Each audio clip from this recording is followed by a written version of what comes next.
I really want to get out of that antiquated thought process of one job is better than another, because I don't believe in that. We are all Americans chasing our form of the American dream. Are you on? Which side are you on?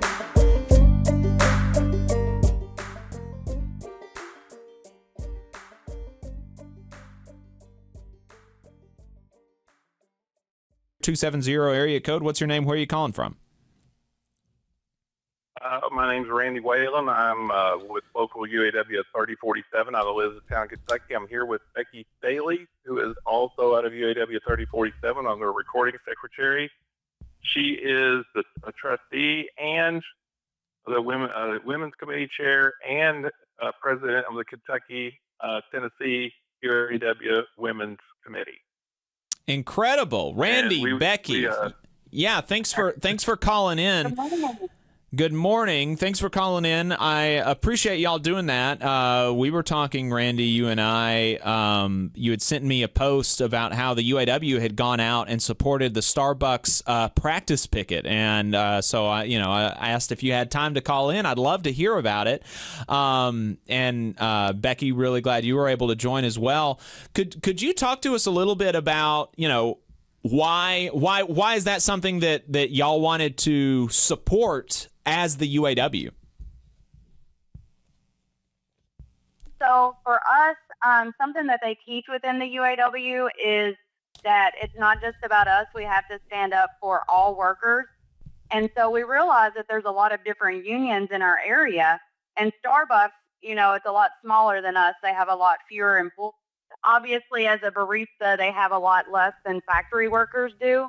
So whenever it comes time for them to stand up and go out and do a practice picket, the more voices that they have, the more that we get out in the community to show that their fight is just as important as our fight, because we have CWA, we have SEIU, we have Workers United, we have all of these places in our area that are all fighting for the same thing. And we just truly believe that if we come together and all of us from the different unions stand up and support one another, then it gives us a better opportunity to stand up for all working class people instead of just the UAW working class people. I think that's really important. You have a lot of folks that really, they really look down on folks who work at Starbucks, and they consider folks who work in, automotive manufacturing facilities that's the real working class, and we want to support those unions, but we really don't care so much about the Starbucks workers. And so it's really great to see auto workers themselves saying, no, we're all workers, and we all deserve better, and we want to support one another. I think that's really great. How many people were you able to get out? How big a contingent did you have from the UAW on their practice picket line? So we ended up having, I think, 5 or 6 of the UAW members show up. Right. They had some additional Starbucks people that showed up from different areas. But because we were able to bring a crowd of our own, we actually were able to double the amount of people that they had on their practice picket, which I know that doesn't sound like a lot, but considering the very first time that we showed up for them, they had like 4 people out there, and that's just the amount of people that they were able to get out. So when even offering 5 or 6 that we could get together on our own time in our own spaces when we have a shutdown right now. So it was a way to kind of get some of our aggression out and also show that, we do stand up for them. We're there when they call, just like I know that if we need to do something, we can call the Starbucks workers and they're going to show up for us just as much. And I really want to get out of that antiquated thought process of one job is better than another. Because I don't believe in that. We are all Americans chasing our form of the American dream. Hey, 5 seconds. Just wanted to say that this is only possible because of our donors. If you want to see more of this, then consider donating yourself at tvlr.fm/donate. We're not only promoting Starbucks workers, which need a contract. We have gone to other places as well. Monument Chemical in Brandenburg last year had 3 different unions on strike at the same time. There was UA 502, IBEW 369, and SEIU, and I can't remember the number of the 32. Okay. Anyways, they were all out, and we didn't just show up there once and say we support you. We showed up there almost every weekend until they went back in. And this is the thing that we feel that we need to do across the country: support each other's unions.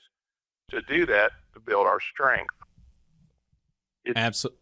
It's one thing to say that we support you, but it's a whole other thing to show up and be there. Yeah, absolutely. Right. Absolutely. That's right. Are y'all making these connections through your labor council, or like is that how you're coming into contact with these workers and knowing about the Starbucks, their practice picket line and these other workers going out on strike, or do y'all have these connections outside of the labor council? So I wish it was as simple. We actually want to create a labor council here because we don't currently have one. So we're having to actually make these connections kind of ourselves. The way that we got in contact with Starbucks workers is Randy and I are super nerds. We're always trying to figure out what's going on locally with other unions, what's going on in our communities. And that's how we found out the first time about Starbucks. They didn't even know we existed.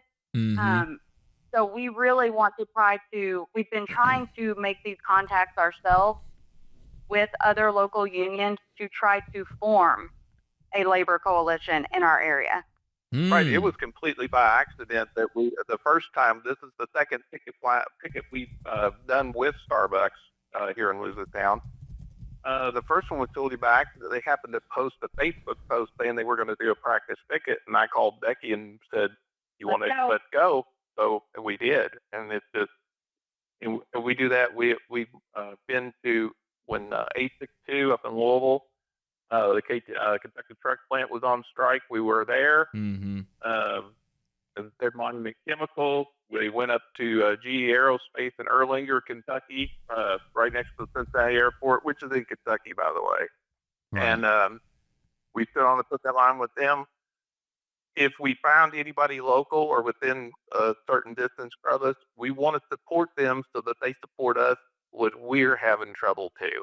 Or not just trouble, but we need to support each other as union members across the base because we're getting attacked from all sides, especially in Washington, D.C. And the reality is the UAW, the SEIU, the CWA, the pipe fitters, we are separate, but genuinely the same. Right. We're part of the Kentucky AFL-CIO. And whenever we come together, we bring our ideas together. I actually went to a women's summit earlier this year, and one of the most powerful things that one of the ladies, she was a teacher out of Jefferson County, she said people treat union like a vending machine. They want to put their union dues in, and they expect a product. She said we need to start treating our union dues more like a gym membership. You pay your fee, and then you go in that gym, and you get stronger. And that resonated with me because that is true. But we're not just fighting for the workers at our facility. Most of America is made up of working class people, and unions are really the backbone in trying to make sure that they are protected at work. They get fair wages. They get an even playing field no matter where they come from, any of those factors that they try to use to divide us. And so part of that starts with us also standing up for people like baristas, because just because they're baristas doesn't mean that they're less than us. We are all fighting for the same thing. Well, Randy and Becky, I really appreciate y'all taking the time to call in, but more than that, I appreciate the work that you're doing to try to build solidarity between workers in your area. We actually had to do the same thing. We had to recharter our labor council in North Alabama like 5 years ago. And so, Randy, if you wouldn't mind sending me a message on Facebook with your email address, and I will send you some resources and, some notes that I have from my time, helping to recharter our labor council. So, Randy, Becky, it was great hearing from you. Appreciate what y'all are doing. We appreciate that greatly, number one. Number two, we also wanted to mention the shout out for Blue Oval SK, which is 10 miles down the road from us. Mm-hmm. And so far their victory with the UAW, that was hard fought, and it was fought out of our local union hall here in Elizabethtown. Fantastic. Appreciate it, y'all. Thanks so much. You just saw a clip from the Valley Labor Report. We are live every Saturday morning from 9:30 a.m. till 12:30 p.m. And we pride ourselves on keeping all of our content free to everybody so that we can talk to as many working folks as possible. If you support the work that we're doing, you think that it's important, you think that it's good, then consider making a monthly contribution to the project, and you can do that on our website, tvlr.fm.